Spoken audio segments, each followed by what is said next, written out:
dear. It's Heather, and you are watching Save Today with Heather J. I am somebody who has spent her entire adult life living paycheck to paycheck and being one life event away from financial crisis. In order to change that and become a little bit more caught ahead, I have decided to create this channel and invite you guys along in my journey. Having some company definitely makes the hard times more enjoyable. Because creating a budget is something that is so hard for me, I have decided to do two things. One, to create the channel and invite you along, and two, to bring some of my personality into the channel with and bring some things that create great joy to me within this channel. Right now, budgeting is not something that's creating great joy. When you're living as close to the edge as I do, there's not a lot of joy in that. Once we get to the point where I have some savings and I can use some of my funds to go do vacations and buy the shiny new things, there will probably, I fully expect to see some great joy in that. It will be very exciting to see that I have $2,000 in savings or $10,000 in savings, or that I can buy this $7,000 product and know that I have enough money for that and that it's not going to kill me. At that point, I'm not at that point yet. So things are not super duper exciting. So I'm creating this budget. I'm sharing the budget with you. I'm bringing a craft in to help me. And I hope that there are some of you who also might be interested in that. But because I know that that is such a small niche market, that will always be at the end of my video after we've gone over the budgeting thing, so that those of you who aren't interested in it in the craft portion don't have to listen to that. Today, the video, what we're going to go over is my paycheck number 2 check-in. For me, June was a 3 paycheck month, and paycheck number 2 went from June 2nd to June 15th for me. And so we're going to see how much what I estimated compares to what the reality was. So let's just get right into that today, shall we? I am an hourly employee, not salaried. And I'm a full-time employee, which can be anywhere from 32 to 40 hours a week. When I'm doing these budgets, I estimate 38 hours. At this point in time, I am getting closer to the full 40, and I'm not living closer to the 32. There have been points in my experience where it has been closer to 32, but for right now, 38 is a good realistic estimate for me. So 38 hours a week, I get paid $20 an hour. So when I do this budget, I start with my $20 an hour times 38 hours a week times 2 weeks, take away my taxes, which I estimate at 75%, and that leaves me with an estimate of $1,140. This pay period, I worked a full 40 hours both weeks, and I got 0.98, so basically an hour in overtime. And so my take home was $1,267.44, which was $127.44 over what I had estimated. I try to underestimate my hours and overestimate my taxes so that this will always be just a little bit more. But it's nice that that was as much as it was at $127.44. I do create this other line. I leave that in there just in case something comes up, but I don't expect to ever have something really consistent in there. I don't have a second job. I don't receive child support. I don't have any investments that I would be getting payments on quarterly, monthly, anything like that. So my total for this category is over $127.44. Estimate $1,140, income actual $1,267.44 for an overage of $127.44. The next thing I go over is my fixed expenses, which are going to be the bills, the things I don't have any control over. I have to pay them whether I want to pay them or not. Somebody else sets the fees and I just have to take it. So that's going to be my rent, the utilities, whatever other bills come in here. Somebody else sets those, and I don't have to like it, but I do have to do it. So the first thing I had this month was my credit card payment. I had 2 credit cards that I had maxed out and had to have closed because of where I was at a year ago. Things happened, you know, that one of those life events happened, and I created, anyway. This is my second credit card being paid off right now. The first one was already paid off in like January, February-ish. So this was my very last payment this time. It was $26.64. It's what I estimated. That's what it is. There was no difference. That was set up an automatic withdrawal. And when I set that payment up way back in, I don't know, October or November, that is what the payment was set up to be. The next thing I have here is my utilities. Currently, the way my utilities work is my usage gets billed to the landlord, and they send me the bill and I pay them. Because that's how it goes, I owe them a $20 service fee, and I pay $1.75 to get a money order so that I can send that in. I'm new to this state, and because I'm new and never been a customer of theirs, the utility company wants me to pay a $350 deposit. I haven't had that available in my budget up to this point, although I do think that that is going to be coming in July. We'll see how that plays out as we go forward. So this $233.35 again is my full usage plus the $20 service fee plus the $1.75 money order. That's where I came up with that. And I could backtrack that math to get you exactly what that utility bill was, but I didn't do that prior to setting up this video, so I won't take the time to do that right now. So that is it for my fixed expenses that were coming out in this check. Again, if this was a 2 paycheck month, there would have been more, but that's what laid within this time frame. So my estimate was $259.99, and that is exactly what came out, for no difference there. The next thing I go over is my flexible spending, and my flexible spending is where, in theory, I have some control, and I kind of do the control in air quotes. In theory, I have a choice of where I spend my money on my groceries. I could go to a Whole Foods organic grocery store. I could go to the bargain basement. They're called different things in different places, but I could go to where it's, 10 cents for a can of corn. I have some control. I can go to the farmer's market. I have some control. And those choices will determine how much my cost is. Additionally, I can buy filet mignon or I can buy chuck roast. Those choices are going to have a difference on what I pay. So my flexible spending categories I track is my groceries, my dining out, my transportation, my art, and my miscellaneous. Those are the things that I spend money on most frequently, most consistently, and I have a choice on where I go. With my art supplies, those are something that's very, very important to me, too important to not be included, and too consistent to just be lumped into miscellaneous. But I can go to Joann's Fabrics, which is a pretty low cost place to go, or I can go to, I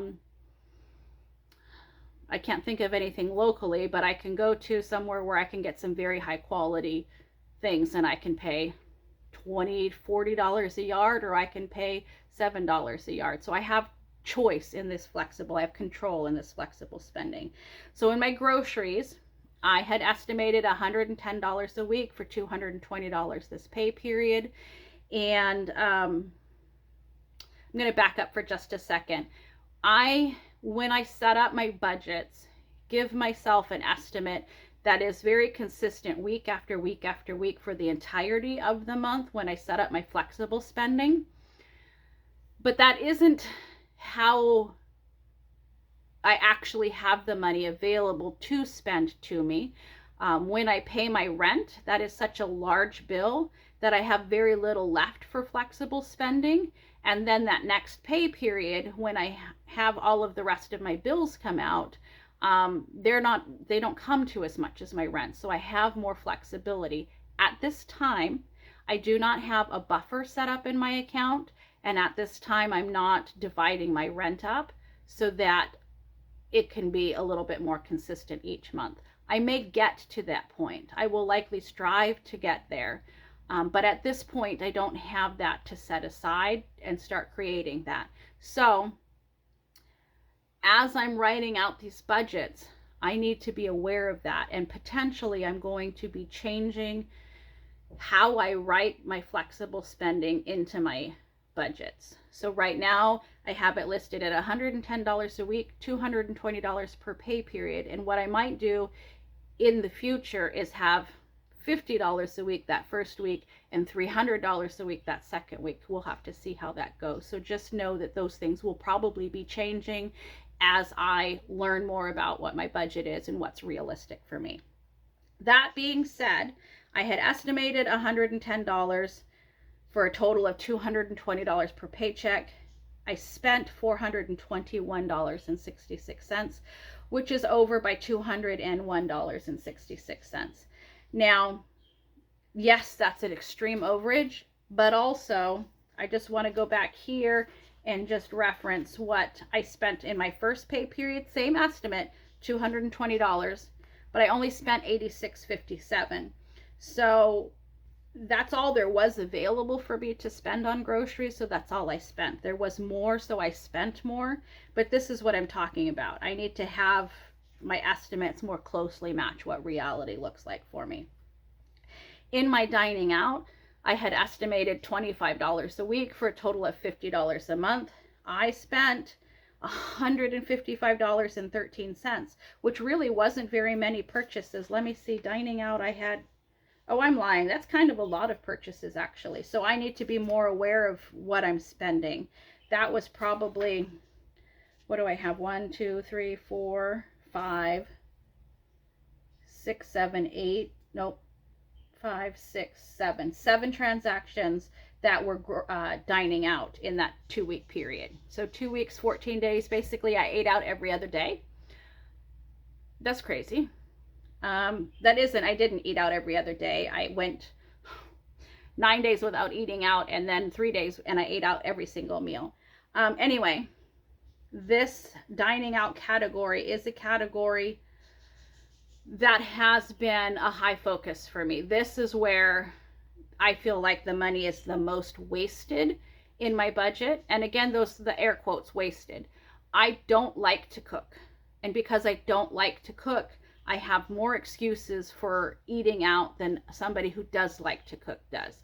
But eating out is expensive, and eating out is not as good as it once used to be. That was part of why I liked to eat out, was because they could cook the food better than I could. That's not the case. Fast food prices have skyrocketed, and all restaurants' quality has taken a huge tank. If I'm going to spend 3 times more than I could to get groceries, I want it to taste 3 times better than it could if I cooked it. And that's not the world we live in at this point in time. So I am trying over and over and over again to get more groceries, to cook more food, to plan ahead so I don't put myself in those situations. I'm still learning, and this has been a lifetime of choices. I mean, let's call it 30 years, 25 years of this has been my choice, my lifestyle of me being the person who's responsible for how food gets in my mouth. And so I'm not going to change my dining out habit in 6 weeks. That's just not going to happen. But I'm going to work on it, and I'm going to move forward, and I'm going to see how things go, and I'm going to keep trying. I'm going to keep driving this, because I'd like this to get to just once or twice a month at some point, and have the quality of the food I'm eating be so much more, to have a surplus anyway. That's a long ramble. This is a focus I'm focusing on. This has to change. I don't like that this number is that high. That's all. The next category is my transportation. I had estimated in this 6-week period I would be filling up the gas tank 4 times in this 6-week period. 2 were going to happen in this paycheck. And then I take the bus typically to work 4 times a week right now while the weather is good. Monday through Friday, I take the bus to work at $1 each way. So I had estimated $80 in this pay period. I spent $79.10, so I came out, I'm sorry, $79.90 I spent, so I came out 10 cents ahead. In my art, I had estimated $10 a week for a total of $20 this pay period. I spent $18.88, which means I spent $1.12 less than I had planned. Now, this is another area where I can point out and say I estimated $10 a week, but I actually spent this $18.88 in one day during that 2-week period. I went to 2 places, made 2 purchases. It cost me $18.88. So having that be $10 a week, is that really what's realistic for me? I don't know. We're going to have to watch that and continue making adjustments as we move forward. And then the miscellaneous, I had also budgeted $10 a week for a total of $20 a month. And for me, the miscellaneous is kind of a catch-all category. At this time, these are things that only happen once. These are things I didn't know were coming. These are things that are kind of one-off purchases where I can't lump that in with my grocery budget or any other portion of my budget. And so I estimated, because I don't really know what falls under that at this point. Again, I'm still learning. Estimated $10 a week, $20 a pay period. I ended up spending $69.12 in this category in this pay period, which put me having spent more by $49.12. So some of this I had no control over. Some of this I did, and I still made the choice to spend that. So I may have to give myself more in my budget to fit within this category, because a lot of this was stuff that I didn't know I was going to need to spend until I needed to spend it, and there was no option to not spend it.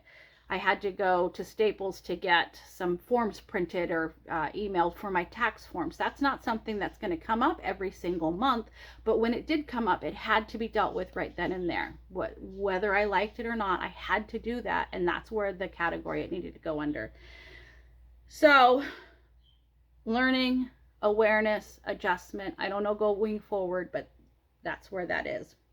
So that means I had estimated to spend $390 within this pay period in my flexible spending, and I spent $744.69 in my flexible spending, which means I spent $354.69 more than I thought I might.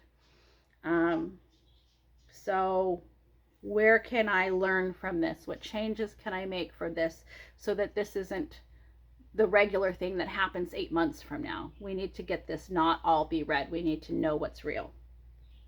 So then the very end, I'm going to carry all of those final totals for each category forward and see where I'm left up with at the end of that pay period. So again, I estimated for my income $1,140. I actually received $1,267.44, meaning I brought in an additional $127.44 more than I thought I might. My fixed expenses were exactly as I thought they were going to be at $259.99. My flexible spending, I thought I was going to spend $390. I spent $744.69, meaning I spent $354.69 more than I thought I might. That leaves me, I thought I was going to have $490.01 left. I only had $262.76 left, which means I spent $227.25 more than I thought I might in this pay period. That is where I'm at the end of this budget. Thankfully, what I'm left with really is more money and not in the negative, but I wanted to have more than that. So that is where I'm at when we finish out paycheck number 2 budget. Now I want to go over my craft portion. For those of you who have followed along this journey, some of this is going to be repetition, and I apologize for that. For those who might not know, I just wanted to let you know that again at the end of my video, I'm going over a project I'm working on. It is my intention to have one project carry me through the entirety of the month, and when that month is over, it is my hope to be done with the project. But if I'm not, at this time I'm deciding to go ahead and move that and start another project next month. That might change in the future, but that's where we're at today. 2 or more years ago, my eldest granddaughter and I went to Joann's Fabrics, and she picked out a heart-shaped pillow form and 2 fabrics, one for the front and one for the back.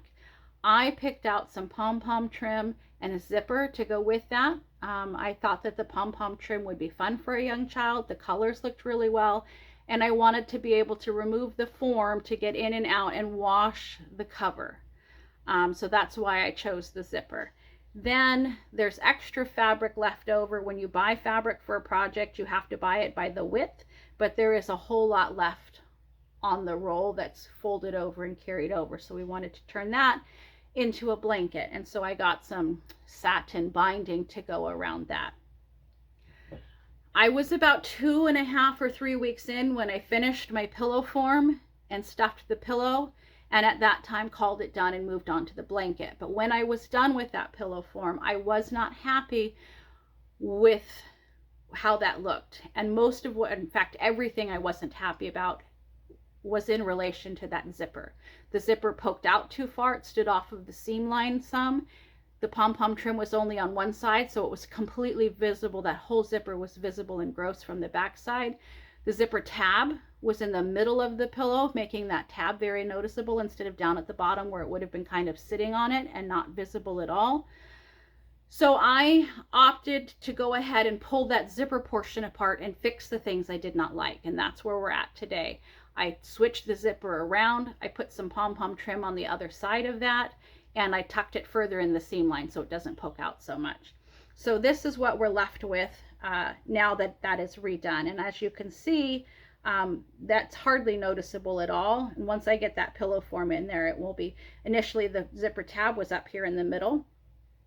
I know this seems really small. Woo, I just put a zipper in, but this was a lot of hand stitching that pom-pom trim down to get it in place, and then basting the zipper in, and then sewing it all in, and then pulling out some on the end because the zipper tabs and the pom-pom ends were showing. So then I had to pull a zip, undo this much and this much on each end and redo that. It was a lot of do and redo, do and redo, do and redo. That is every project everywhere. There is never ever going to be a time, no matter how good you are at this craft, where you're just going to do it in one go and have it done. There is always going to be some redoing, and that's just part of the process. So that zipper is done. This pillow form cover is done, and I could potentially stuff the pillow form in there and call the whole thing done. However, when I was stuffing it in the last time, I accidentally tore this cover on the pillow form. So I'm going to patch and restitch that. And then I noticed that this here is also tearing, so I will need to patch and restitch that. So I'm going to do the patches on the pillow form before I stuff it back in there and call that good. Then when I'm done with that, I will be moving along to, this is the scraps that are left, and I will be turning these into doll blankets, Barbie doll blankets and things, and using some of the usable portions that are left on this fabric. I mean, obviously this right here that you see is a very big usable piece, and then there are some parts that are just some weird scrap shapes. So we will use as much as we can and throw away as the smallest amount we can. So that's what the next couple of weeks are going to look like with this project. We're going to keep working with the fabrics we have. I thank you so much for joining me on this journey, on my budgeting journey. I thank you so much for joining me on my crafting journey. I thank you for all of your comments and all of your support. They really do make a difference on the days when things are frustrating and challenging for me. So thank you for joining me. Wherever you are and whatever it is you're doing today, I encourage you to please have fun. Bye-bye now.